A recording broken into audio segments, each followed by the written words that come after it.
Alors comment la crise et les crises modifient notre sommeil? Les études révèlent que notre sommeil, le sommeil des Français, s'est modifié déjà pendant le premier confinement. Alors on va voir qu'il y a trois aspects pour modifier qui sont intervenus, là, qui ont impacté notre sommeil. Le premier, tout simplement, c'est l'anxiété et l'insécurité. Pour bien dormir, il faut être en sécurité, dormir en paix, pouvoir diminuer son centre d'éveil, diminuer ses alertes. Et quand autour de nous, que ce soit un virus ou un événement extérieur sur lequel on n'a pas prise, nous menace, notre cerveau reste en alerte.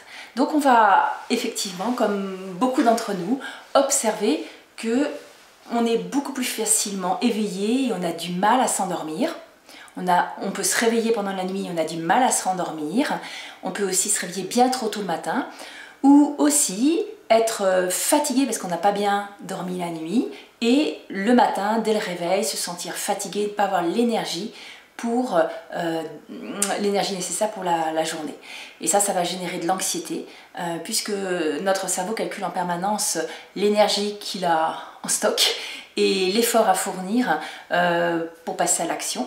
Et quand on ne peut pas passer à l'action et qu'en plus on n'a pas d'énergie en stock, le cerveau envoie des signaux d'alerte, d'anxiété en disant attention, il y a quelque chose qui n'est pas bien régulé, tu n'es pas au mieux de ta forme, voilà, on ne se sent pas forcément bien dans sa peau, on perd sa confiance en soi, ça génère beaucoup d'anxiété.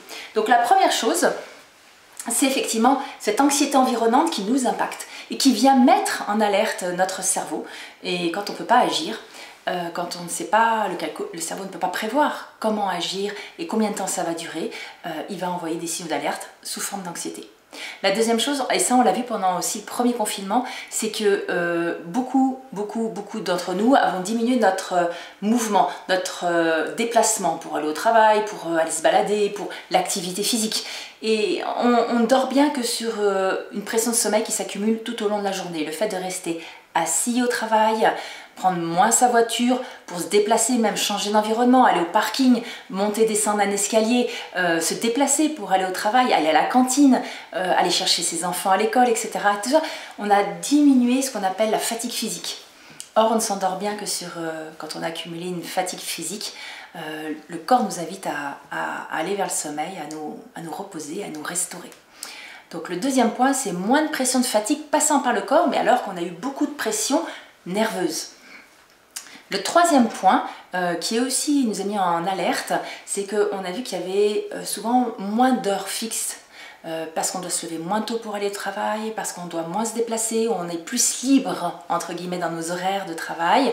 On s'est mis à se coucher plus tard, et donc à décaler son réveil, à se lever moins tard, et ça dérègle l'horloge biologique. Et on le verra, ça perturbe le bon fonctionnement de notre organisme. Donc du coup, on ne délivre pas forcément l'énergie au bon moment et on ne délivre pas forcément la capacité à récupérer au bon moment. Donc tout ça mis en place, on a moins d'énergie, on se sent moins bien dans sa peau, ça génère une vulnérabilité, on se sent plus anxieux, plus vulnérable et ça vient, sommeil et anxiété viennent les deux se nourrir, hein. Plus je suis anxieux, moins je dors. Moins je dors, plus je suis anxieux. Donc notre sommeil, c'est profondément déstructuré.